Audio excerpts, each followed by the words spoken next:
तो डिलिमिटेशन है क्या? तो क्या होता है कि जब भारत गणतंत्र होता है, लोकसभा में जो सीटों की संख्या है उसे जनसंख्या के आधार पर बांटा जाए, इस बात पर निर्णय होता है। इन कॉन्स्टिट्यूशन का आर्टिकल 82 जिसमें डिलिमिटेशन की बात की गई है, मतलब जनसंख्या बढ़ने के साथ लोकसभा में सीटों के आवंटन में परिवर्तन होगा। तो यह तय हुआ कि प्रत्येक दशक जब जनगणना होगी तो उसके आधार पर लोकसभा की सीटों का आवंटन किया जाएगा। ऐसा होता है कि 1952 से लेकर 1973 तक, जहां की 1952 में लोकसभा सीटों की संख्या 483 थी, तो 1973 में वो संख्या बढ़कर 543 हो जाती है, जो कि वर्तमान में है। सरकार परिवार नियोजन जैसी नीतियां लाती है। ये नीतियां इसलिए लाई जाती है क्योंकि भारत में जनसंख्या वृद्धि बहुत तेजी से हो रही थी।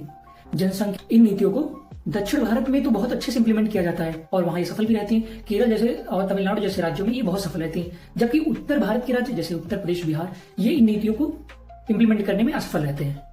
इससे एक बहुत विकट स्थिति उत्पन्न होती है कि अगर डिलिमिटेशन को सामान्य रूप से लगाया जाता है, अगर दक्षिण भारत के लोगों के साथ नाइंसाफी होगी। और नाइंसाफी क्यों होगी?